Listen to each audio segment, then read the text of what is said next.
They told us being vegetarian in China, it's impossible. Today we booked a tour with Lost Plate to find the hidden meat-free gems in Shanghai. Forget what you know about Chinese takeout. Today we're diving into the back alleys of Shanghai to find the best breakfast and coffees in the city.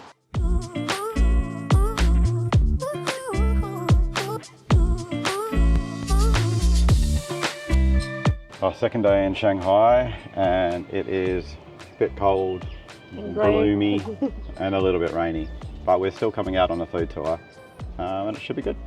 So our tour just started. We met our guide Emma for today, and we've learned we're going to have 4 stops for food and 2 for coffee.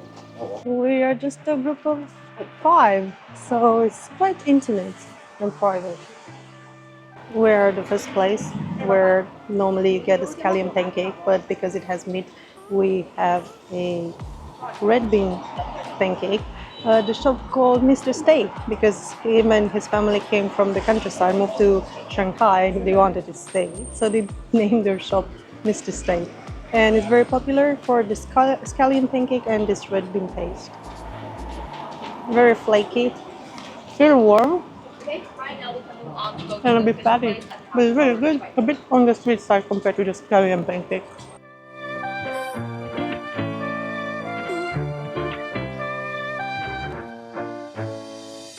The second stop is the fish, the fried fish stop, and they have fresh fish in the back. They kill it as you order. It's a big black cup, and then you decide whether you want the head, the body, or the tail. And then they chopped it, they fry it, and they dip it into a spicy sauce, double dip. Let's see how it is. And be careful, it is dripping, so don't let it get on your clothes. Okay. This is the sweet and sour fish. Oh, it has bones. So this dish is very popular for Chinese Crispy, food as but well. very soft inside and very juicy from all the fish is a good symbol to be dips. normally And it is big served as bones. a cold dish for your whole big dinner.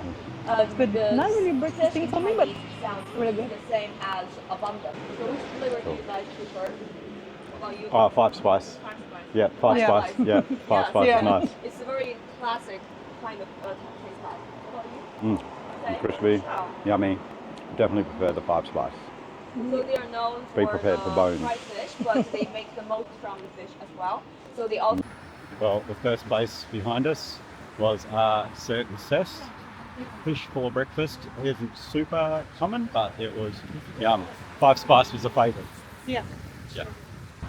Right after as we were eating it, the guy said that actually locals don't necessarily have it for breakfast, but they buy it early in the morning because it's fresh fish. And they let it sit in that juice, so they eat it later when it's more flavorful. But yeah, it was very good, fresh and hot too. But yeah, strange for breakfast.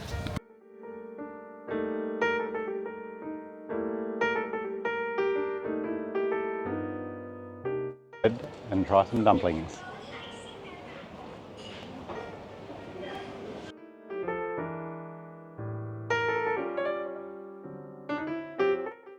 the tofu is very tender. You can almost drink the tofu like a soup. Interesting. The tofu dish. So you mix it all together and then you put it in your own bowl. So the tour takes place in the French concession and everything is like within 5 to 10 minutes walking distance. And yeah, you just have a quick 5 minutes walking between your food stops. The dumpling place was really cool.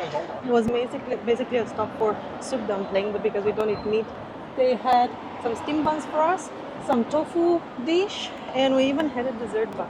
Only us had a dessert one because the other guys had 2 different pork ones. So yeah, very good, very filling. The places are small, local family businesses, and yeah, it's really nice, quite intimate. And the weather is still good. No rain, and it looks like it's clearing up. I'm having a soft rice coffee with fermented rice at the bottom and an espresso on top. And my coffee is number 18,958 because they count each coffee they're making here. Then we then got a coconut water Americano. Yeah, it's a bit simpler, but it's still Yeah, different. so here Cheers. normally they have, especially right now we are in the spring and the temperature is getting warmer. So you say coffee shops. They said it having tastes all like kind of tiramisu, and it cold actually does. coffee drinks. You feel a little bit of the alcoholic fermented taste. Pretty interesting. And we are almost at the last food stop, and we have Fried dough. Oh, yeah. We've got fried dough.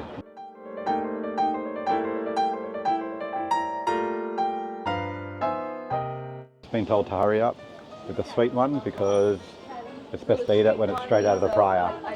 It's dough and I sugar. think it's rice. More like a mochi, so it's Yeah. sticky and soft. Oh, it's rice, yeah. Yeah. Rice donut. Is it good? Oh, it was good. Yeah, it was nice. All right, you try this one now. The other one is the egg one. So you have a fried egg Hold on. and salt and pepper. And it's steaming hot. Really crunchy. Really good.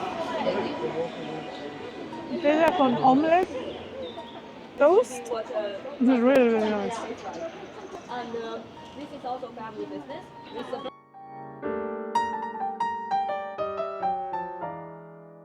We arrived at the last stop, the last coffee shop, and they have some dogs as well as called the Yummy Cafe.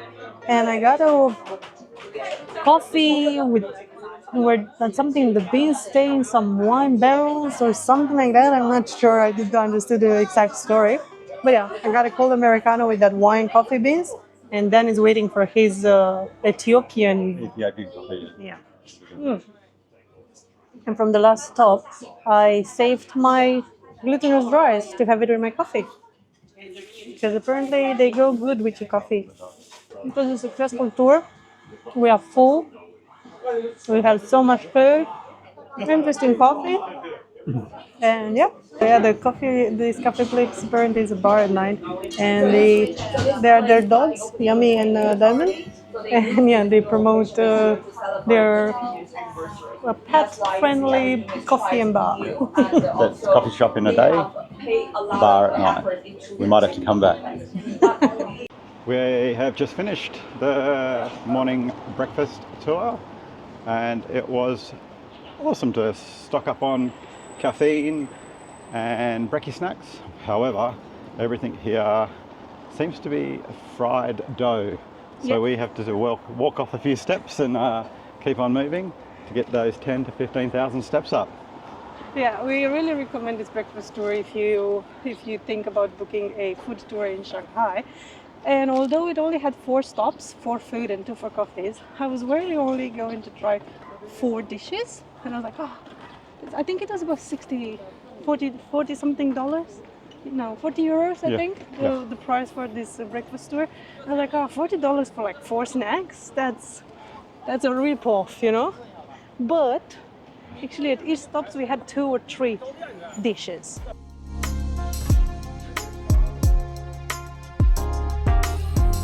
We just stopped for lunch at a dim sum place here in Yam Mall.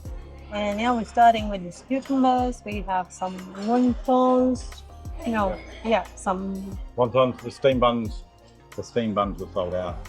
So we just got some other stuff. Yeah, because they have a few vegetarian options, but not very many. So we got almost every vegetarian option in the menu. Let's see what they taste like. Okay, chili cucumber, boom. This seems like a very basic dish, let's call it, because it's basically cucumbers with a few things on it. But it has sesame oil, chili, and garlic, and it changes the taste of the cucumber and makes it very, very delicious. Quite interesting for a starter. Good? Good. So just trying the steamed vegetables, spinach and chive wontons. I've already had one with it's got mushrooms inside too. It is same thing, delicate, light, steamed perfectly, and really juicy on the inside.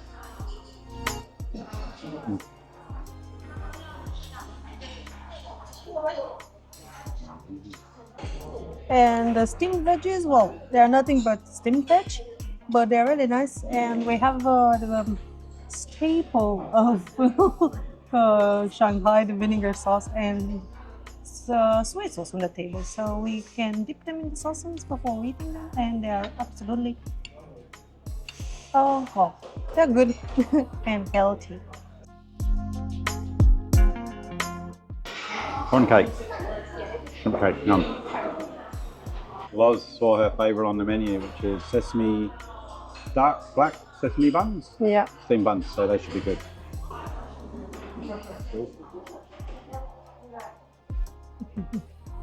That is the black sesame bun. They look a little bit more upset than the ones that we had last year in Taiwan. They're kind of like the mushy, Yeah. but yeah, are they just as sweet? Yeah, it's just as sweet, yeah. Yeah, they're a bit hot for me, so I give it a second and then I will give them a try. And yeah, this was lunch for today. And that wraps up our full day of eating. While the breakfast tour took us to popular spots we probably wouldn't have found by ourselves, tackling lunch on our own showed us just how diverse and delicious the Shanghai food scene really is. But next week, everything changes. We leave the hustle and bustle of the city behind and head to the most beautiful countryside in China. Make sure to subscribe so you don't miss it, and we will see you Sunday.